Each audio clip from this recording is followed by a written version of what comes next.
साधु साधु साधु। नमो तस् भगवतो अरहतो सम्मा सम्बुद्धस्स। नमो तस् भगवतो अरहतो सम्मा सम्बुद्धस्स। नमो तस् भगवतो अरहतो सम्मा सम्बुद्धस्स। साधु साधु साधु। दयेचे आगर, करुणेचे महासागर, विश्वाला शांती देणारे तथागत भगवान बुद्ध, तसेच त्यांचा सुविख्यात असणारा हा सद्धम्मावर आरूढ असणारा सदा पूजनीय श्रावक संघ, या तीनही रत्नाला माझे त्रिवार वंदन। तसेच माझे गुरुवर्य आचार्य उपाध्याय यांना सुद्धा माझे त्रिवार वंदन। भारतीय घटनेचे शिल्पकार बोधिसत्व डॉ. आंबेडकर यांच्या उपकाराची जाण ठेवून सर्वांच्या प्रती मंगल मैत्री।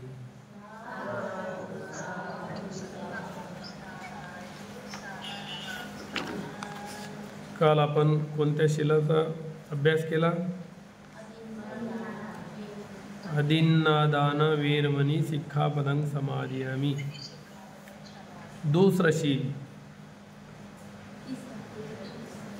दुसरं शील काल अभ्यास केलेला आहे। आज पण आपण दुसऱ्या शिलाचाच अभ्यास करणार आहोत की यामध्ये कोणतं धन श्रेष्ठ आहे? चोरी करून मिळवलेलं धन श्रेष्ठ की धर्मधन श्रेष्ठ? यावर आज आपण प्रकाश टाकूया आणि याची अभ्यास करूया।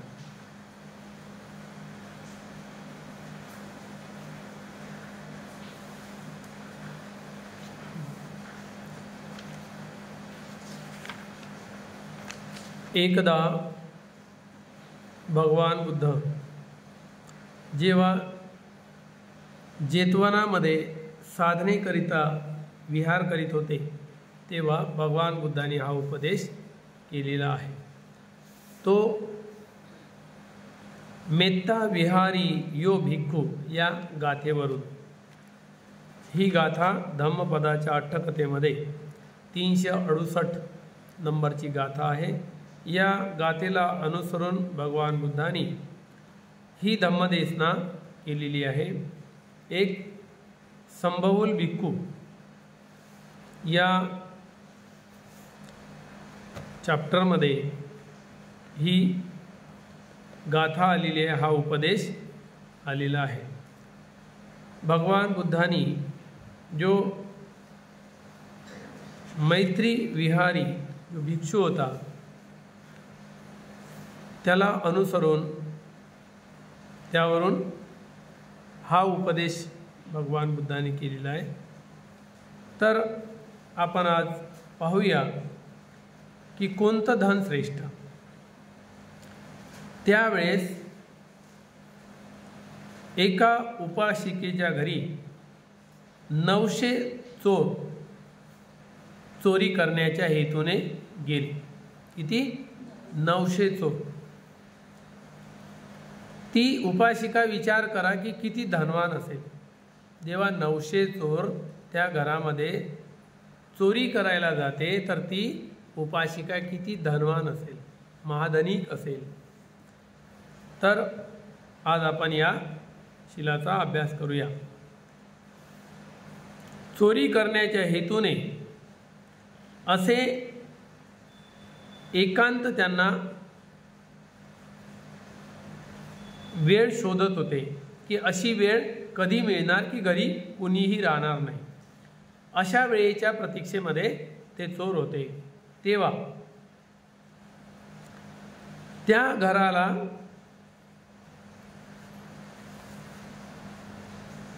सात प्रकाराने सुरक्षा होती, 7 प्रकाराने घेरल्या गेलं होतं। या प्रकारे ते घर सुरक्षित होतं.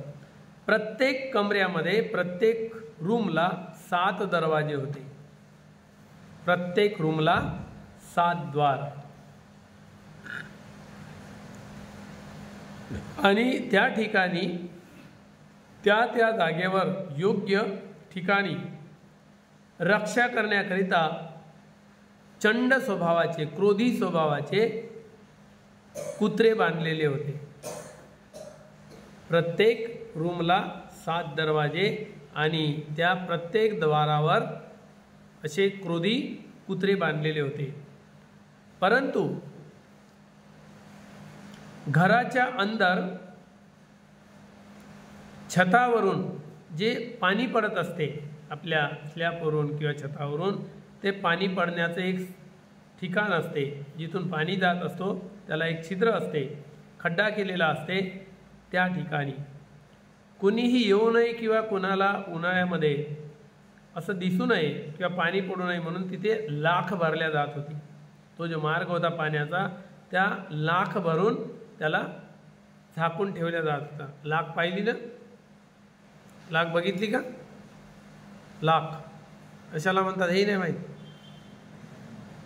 कशाला म्हणते लाख? हां हां हां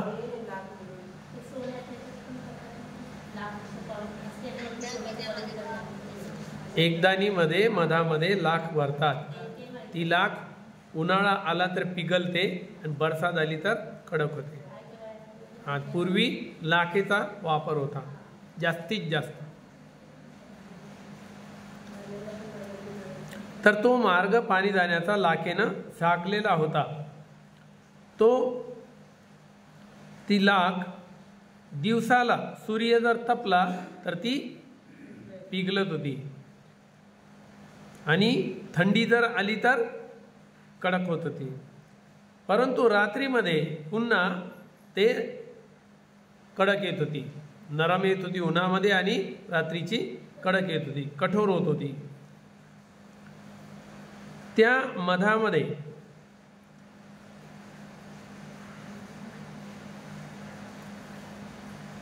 त्यामध्ये काही खंबे, लोखंडाचे खंबे गाडून त्यामध्ये फसवलेले होते मधामध्ये आणि भोवतालून राख, ते लाख टाकलेली होती आणि त्याने पॅक केलेले होते. ते खंबे जमिनीपर्यंत, जमिनीत गाडून वरपर्यंत होते. म्हणजे जसे आपण पाईप बसवतो, एखादी छेद पाडतो स्लॅबला आणि पाईप बसवतो, आतले असो संडास बाथरूमचे तरी आतून एखाद्या कोपऱ्यामध्ये आपण स्लॅबमधून घेऊन त्याला जमिनीपर्यंत घेऊन जातो. अशाच प्रकारे पाण्याचे पाईप जमिनीपर्यंत टाकलेले होते. त्या उपासिकेच्या घराची सुरक्षा खूप छान होती, सुरक्षा भरपूर मजबूत होती. चोर कुठूनही कोणत्याही ठिकाणाहून येण्याची काही संधी नव्हती. चोर कुठूनही येऊ शकत नव्हते.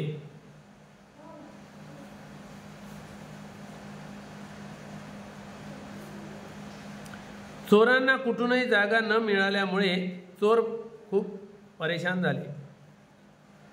आज उपासिकेचा सर्व परिवार त्यांनी बघून घेतलं, कारण ते पाहणीवर होते, त्याच्यामुळे त्यांनी बघितलं. आज तर पूर्णच्या पूर्ण परिवार उपासिकेचा कुठे चालला? धर्मश्रवण करण्याच्या हेतूने चाललेला आहे. ते धर्मश्रवण करण्याकरिता जाणार आहे. तेव्हा त्या चोरांनी त्यांच्यावर लक्ष ठेवले आणि लक्ष ठेवून ते जेव्हा धर्मश्रवण करायला गेले तेव्हा तो जो खड्डा होता लाखेचा, तो खोदून वरून लाख तसेच लोखंडाच्या खांबानी ते खाली आले. ते लाख खोदली आणि ते खांब होते आतमध्ये घरामध्ये ते पाणी जाण्याचे, ते खांब वरून खाली उतरले. खाली उतरून रूममध्ये प्रविष्ट झाले. नंतर रूममध्ये आले. आणि जो चोराचा मुख्य सरदार होता, जो प्रधान होता, तो या विचाराने तो धर्ममंडपामध्ये उपासिकेच्या बाजूने उभा होता. चोराची फिल्डिंग कशी लावली? घरापर्यंत 900 चोर, आणि त्याचा सरदार कुठे आहे? ते उपासिका जिथे प्रवचन ऐकत आहे त्याच्या बाजूला उभा आहे.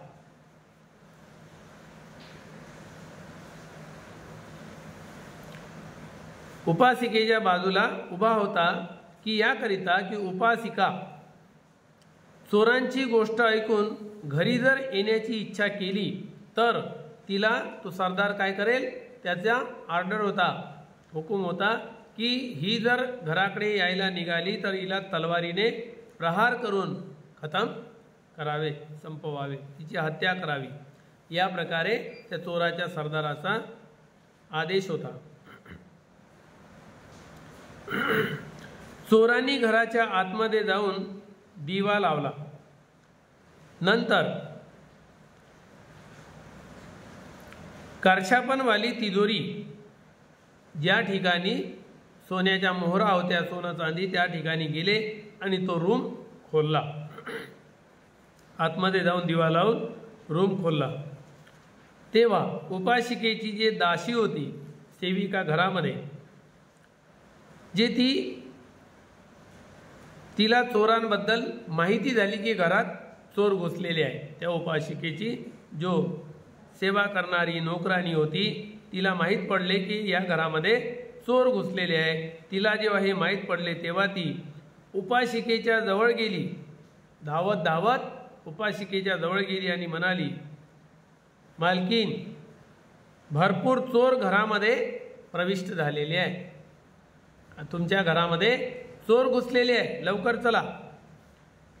तुमच्या घरामध्ये जे सोन्याचे जिथे दागदागिने किंवा पैसा आहे, मोहरा आहे, त्या ठिकाणी ते त्या रूममध्ये घुसलेले आहे, तो रूम खोललेला आहे. उपासिका म्हणाली, चोराला जेवढं धन न्यायचं आहे तेवढं नेऊ दे, पण तू माझ्या कार्यात व्यत्यय घालू नको. चोराला जेवढं धन न्यायचं आहे तेवढं घेऊन जाऊ दे. मी आपल्या पुत्रापासून धर्मकथा ऐकत आहे. तिचा जो पुत्र होता तो भिक्षू बनला होता. आणि भगवान बुद्ध म्हणतात की प्रवज्या ही कशी आहे? दुर्लभ आहे. प्रवज्या सर्व लोक घेऊ शकत नाही. प्रवज्या घेणे दुष्कर काम आहे, कठीण काम आहे प्रवज्जित होणे. बाकी सारे कामं हलके आहे, पण सर्वात महान कठीण काम कोणतं आहे? प्रवज्या घेणे. कारण का? कारण इथे सारा संसार, रिश्ते नाते, घरदार, संपत्ती, सुंदरता, ऐश्वर्य सारं सोडावं लागते, बाजूला करावं लागते. म्हणून बाकीचं सारं सोपं आहे. संसारात राहणं, संसाराचे कामं करणे किती कठीण वाटन तरी ते करता येते, पण प्रवज्या घेणे सर्वात कठीण काम आहे. या संसारातलं सर्वात मोठं कठीण काम कोणतं असेल तर प्रवज्जित होणे. म्हणून बुद्धानं म्हटलेलं आहे, दुर्लभो पब्बचित भाव. दुर्लभ आहे मनामध्ये प्रवज्जित होण्याचा भाव उत्पन्न होणे. मनुष्य संसारात राहून वाईट बनेल, चोर बनेल, डाकू बनेल, गुंडा बनेल, दुसरं काही बनेल, कलेक्टर बनेल, डॉक्टर बनेल, इंजिनियर बनेल, पण भिक्षू बनण्याचा विचारही मनात येत नाही. म्हणून इतकं कठीण काम आहे प्रवज्जित होणे. आणि तिचा मुलगा भिक्षू बनला तेव्हा तो गावामध्ये येऊन धर्मदेशना करत आहे, उपदेश भगवान बुद्धाची वाणी ऐकवत आहे. तेव्हा ती म्हणते की मला माझ्या पुत्राकडून धर्म ऐकू दे. तो म्हणते त्या ठिकाणी येऊन धर्मदेशना करत आहे आणि ती आपल्या मुलाचा उपदेश ऐकत आहे.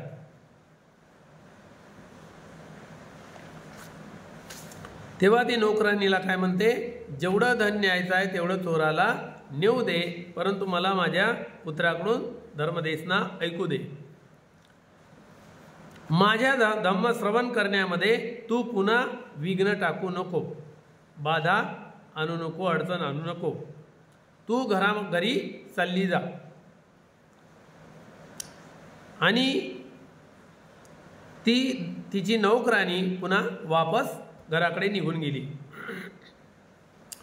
चोरांनी सोन्याच्या मोहरा असणारा जो कमरा होता, रूम होता, त्या धनामधलं सोन्याचे शिक्के, सोन्याचे दागिने, चांदीचे काही दागदागिने सर्व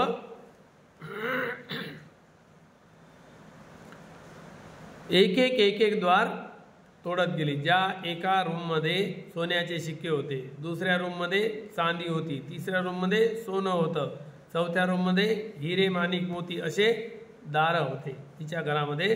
तर ते एक दार खोलणं सुरू केलं. चांदीचा भांडार भरलेला जो कमरा होता, दुसरा कमरा चांदीनं भरलेला होता. आता त्याचं द्वार खोललं. पहिले सोन्याच्या मोहरा असणाऱ्या रूमचं द्वार खोललं, आता दुसरं द्वार खोललं. ते तोडलं. पुन्हा दासी धावत गेली.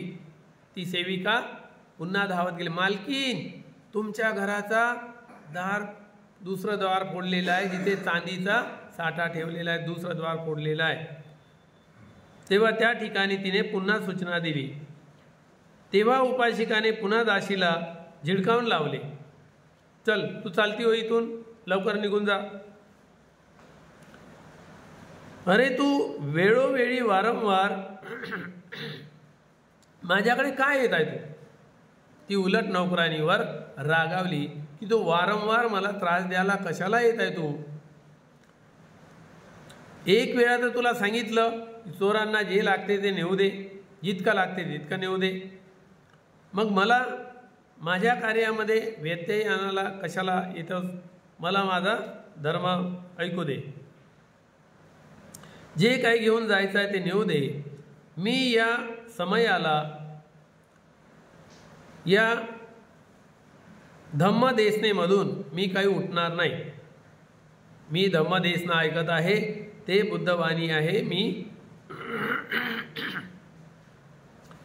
यामधून ऐकण्यामधून उठणार नाही. तू वारंवार येऊन माझ्या धर्मकार्यामध्ये पुण्यकर्मामध्ये विघ्न टाकू नको. तिला खडसावून सांगितले, आता जर तू आली तर याचं तुला प्रतिफळ मिळेल. लक्षात ठेव, आता मला त्रास द्यायला अजिबात येऊ नकोस, नाहीतर याचा तुला परिणाम भोगावा लागेल. तू समजून घे. पुन्हा माझ्या कार्यामध्ये व्यत्यय आणू नको, विघ्न टाकू नको. तू घरी जा. या प्रकारे तिला दाट फटकार केल्यावर ती घराकडे आली. आणि घरी आल्यानंतर चोराचा जो प्रधान व्यक्ती होता, जो सरदार होता, तो तिच्या बाजूलाच उभा होता. ही वारंवार तिला वापस पाठवत आहे. ती वारंवार सांगायला येत आहे की मालकीन हा दरवाजा फोडला, मालकीन तो दरवाजा फोडला, मालकीन तो दरवाजा फोडला. या प्रकारे ती वारंवार सांगायला जाते. तेव्हा ती वारंवार हेच सांगते की त्यांना जेवढं न्यायचं आहे तेवढं नेऊ दे, पण मला शांतीने धर्म ऐकू दे. तिच्या बाजूलाच बसलेला जो सरदार होता, तेव्हा ते उपासिका दासीसोबत झालेला, उपासिकेचा तिच्या नौकरानीसोबत झालेला संवाद तो ऐकतच होता, बाजूला उभा होता. ते ऐकून त्याला पश्चाताप झाला. तो चोराचा सरदार, त्याला पश्चाताप झाला आणि विचारू लागला.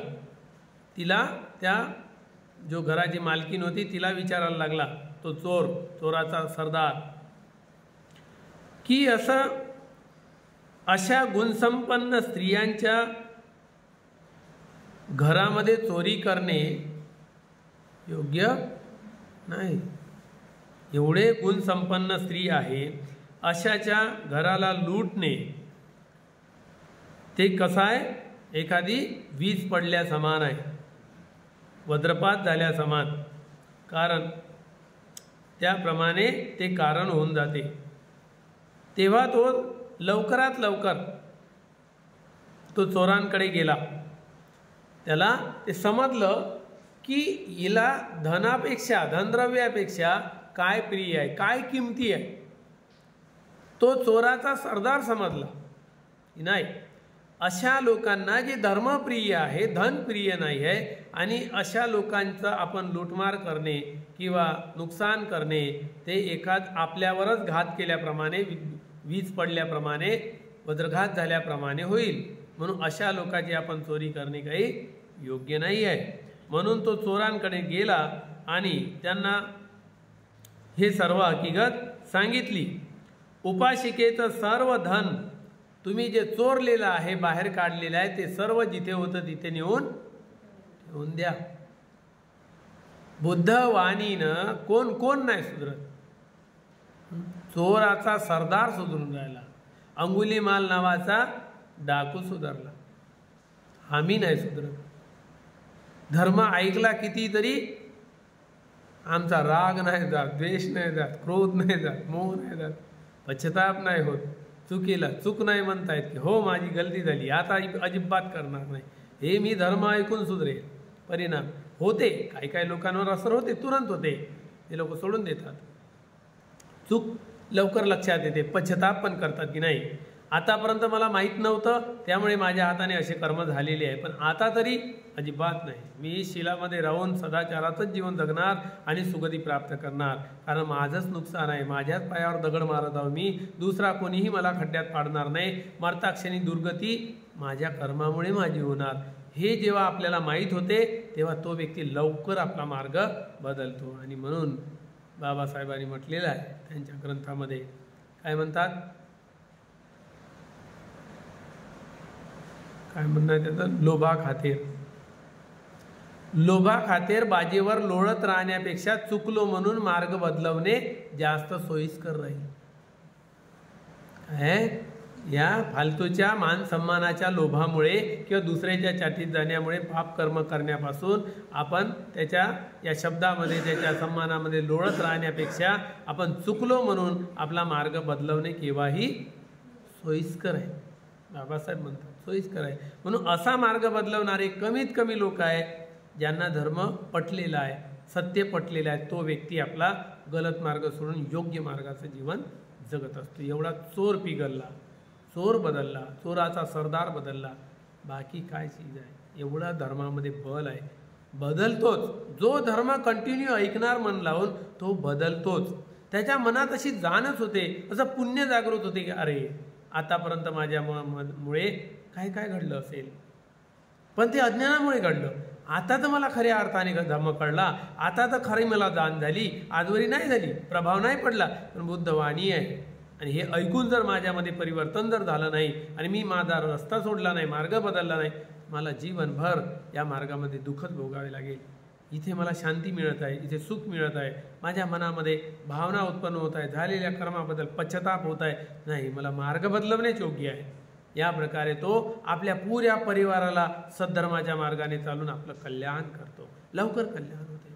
धम्म कल्याणकारीच आहे, म्हणून आपल्या जीवनासाठी धम्म आहे आणि प्रत्येकाने तो आपला मार्ग बदलवला पाहिजे. तर या प्रकारे त्या सरदारांनी सांगितलं की ज्या ठिकाणून तुम्ही त्या उपासिकेचं धन चोरलेलं आहे, संग्रह केलेला आहे, ते जिथल्या तिथे नेऊन तुम्ही ठेवून द्या. चोराने त्याच्या आदेशाने कारशापण सोन्याच्या मोहरा होत्या त्या जागेवर नेऊन ठेवल्या. जिथे चांदी होते तिथून चांदीच्या जागेवर चांदी नेली. सोनं चोरलं तर सोनं काढलं, त्या ठिकाणी सर्व आपापल्या जागेवर नेऊन ठेवून दिलं. हा स्वाभाविक गोष्ट आहे. हे काय स्वाभाविक गोष्ट आहे की ज्या व्यक्तीला चूक कळलेली आहे, ज्या व्यक्तीला पाप कळलेलं आहे आणि पुण्य कळलेलं आहे, तो व्यक्ती पापाच्या वाटे जाणार नाही, पुण्याकडे आकर्षित होईल. त्याला कळलं एवढा मोठा धर्म ते ऐकत आहे आणि सांगत आहे की त्याला जे न्यायचं ते नेऊ दे, कारण त्यांची आवश्यकता धन आहे आणि माझी आवश्यकता धर्म आहे. म्हणून मला भौतिक धनापेक्षा श्रेष्ठ धन माझं कोणतं आहे, धर्म माझं श्रेष्ठ धन आहे आणि हेच माझ्या सोबत जाणार आहे. हे भौतिक धन काही माझ्यासोबत जाणार नाही आणि हे भौतिक धन मला काय देत आहे, दुःख देणार आहे. मी जर घराकडे जाणार धर्म मिळणार नाही, तर घराकडे गेल्यानंतर माझी ते हत्या करतील, लुटून तर नेतील, जीव जाईल. पण मला त्याच्यापेक्षा माझ्या जीवाच्या पलीकडं काय आहे, माझं पुण्यकर्म. हेच माझा जीव की प्राण आहे, हेच मला वाचवणार, हेच मला सुगतीला घेऊन जाणार. जेव्हा तिला या प्रकारे कळलं तेव्हा चोराच्याही लक्षात आलं त्या सरदारच्या की नाही, हे धन तुच्छ आहे, हे भौतिक धन आहे आणि इथे कमवलं इथेच राहणार आहे. आपणही चोरी करून देणार, खर्च करणार, खाऊन पिऊन मोकळं, दुसऱ्या दिवशी पुन्हा ठलठल गोपाला खाली काय राहणार आहे. तर या प्रकारे त्याच्या लक्षात आलं का नाही, धर्मधन सर्व धनापेक्षा श्रेष्ठ आहे, म्हणून त्याने जिथल्या तिथं नेऊन ठेवायला लावलं. अशा धर्माला श्रेष्ठ मानणाऱ्या शीलवान आणि सदाचारी सद्गुणी लोकांचं आपण जर नुकसान केलं काय होईल, आपलं पण नुकसान होणार. म्हणून त्याला हे कळलेलं आहे. ही स्वाभाविक गोष्ट आहे की असे धर्माचं आचरण करणारे स्वतः धर्माची रक्षा करतो. अशा धर्माचं आचरण करणाऱ्या व्यक्तीची काय करते धर्म, सरळ गोष्ट आहे, रक्षा करणेच आहे त्याला.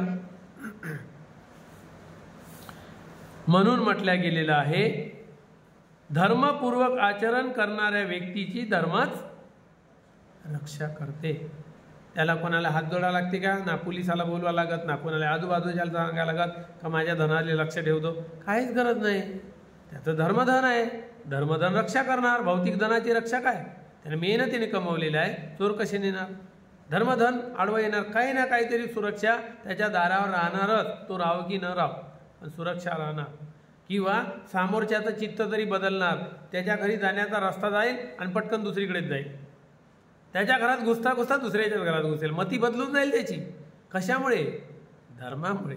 धर्म एवढा कल्याणकारी आहे की आतून काय काम करेल सांगता येत नाही.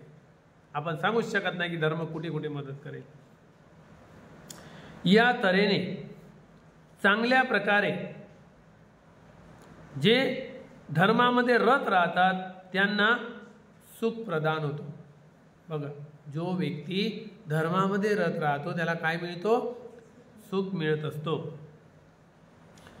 धर्माचरण हेच सर्वात महान आहे, धर्माचं आचरण हेच सर्वात महान आहे. त्याला मान देते, सम्मान देते, अधिष्ठान देते, चांगलं पद देते, प्रतिष्ठा देते दुनियाभरात. काय, धर्मशील सदाचार. म्हणून धर्माचं आचरण सर्वात श्रेष्ठ आहे की धर्माचं आचरण करणाऱ्या व्यक्तीची कधीही दुर्गती होत नाही आणि तो जगतो कशासाठी, सुगतीसाठी, सुखद जीवनासाठी. म्हणून भगवान बुद्धांनी ही गाथा म्हटलेली आहे, धम्म हवे रक्षती धम्मचारिणं. धर्मचारी व्यक्तीचं रक्षण कोण करते, धर्म करतो. धम्मो हवे रक्षती धम्मचारिणं.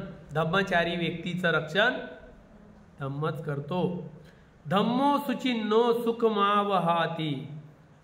धर्म काय करतो, काय प्रदान करतो त्याला, सुखमावहाती, सुख प्रदान करतो. धर्मचारी व्यक्तीला सुख प्राप्त होतो. एसो निसंसो धम्मे सुचिन्नो. त्यानंतर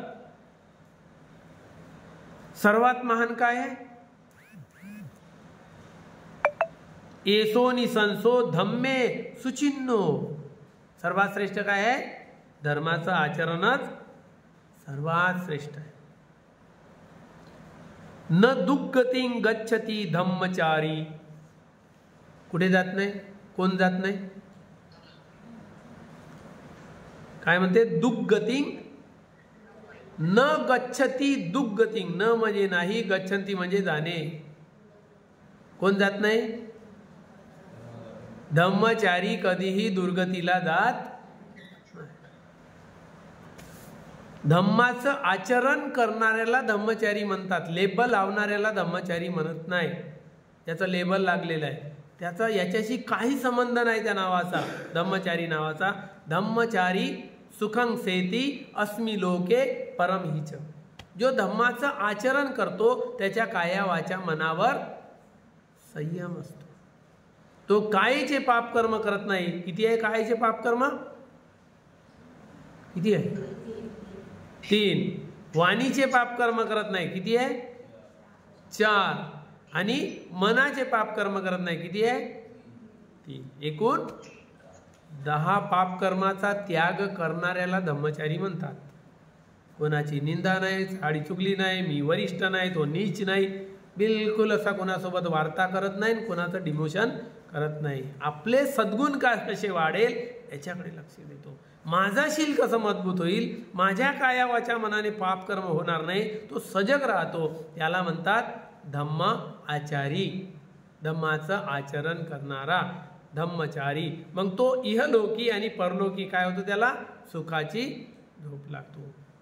सुखं सेती अस्मी लोके परमीच, इलोकी आणि परलोकी त्याला सुखाची झोप लागतो. या प्रकारे तो चोराचा प्रधान होता, तो याचना करू लागला त्या उपासिकेला. चोराचा जो मुख्य प्रधान होता तो याचना करू लागला की माफ करा, मी असा असा विचार केला होता आणि तुमच्या घरचं धन नेणार होतो, माफ करा मला. तिथल्या तिथे तो क्षमा मागू लागला. या घटनेच्या नंतर सर्व चोर सुद्धा धर्मश्रवण करण्याकरिता मंडपात आले. तिथून सरदारनं बोलवून घेतलं की तुम्ही सर्वजण या. तो प्रमुख जो होता त्याचा प्रधान त्याने बोलवलं आणि स्थवीर यांनी त्या बंदीजीनं धर्मकथा ऐकवली आणि पौर्णिमेच्या रात्री धर्मासनावरून ते उतरले आणि त्याच समयाला चोर प्रधान त्याने उपासिकेच्या पायावर पडून, चरणावर पडून माफी मागितली. बंदीजी असे आसनावरून उतरतच आहे आणि चोराच्या प्रधानाने त्या उपासिकेच्या पायावर पडून क्षमा याचना केली आणि म्हटले, मला क्षमा कर माते, आई मला क्षमा कर. उपासिकाने विचारले, तुम का म्हणत आहे, तुम्ही काय बोलत आहात? त्याला विचारले, का असं करत आहे, माझ्या चरणावर का पडत आहे, मला माफी का मागत आहे? तिने विचारलं. तेव्हा तो म्हणाला, आई मी इतक्या वेळेपासून तुला मारण्यासाठी तुझ्या बाजूला बसलो आहे, तुझी हत्या करण्याच्या उद्देशाने तुझ्या बाजूने बसलो आहे की तू जर घराकडे ते धन चोरी होत आहे म्हणून जर तू वाचवायला निघाली तर तुझी हत्या करण्याच्या हेतूने मी इथे बसलो आहे. ती म्हणाली,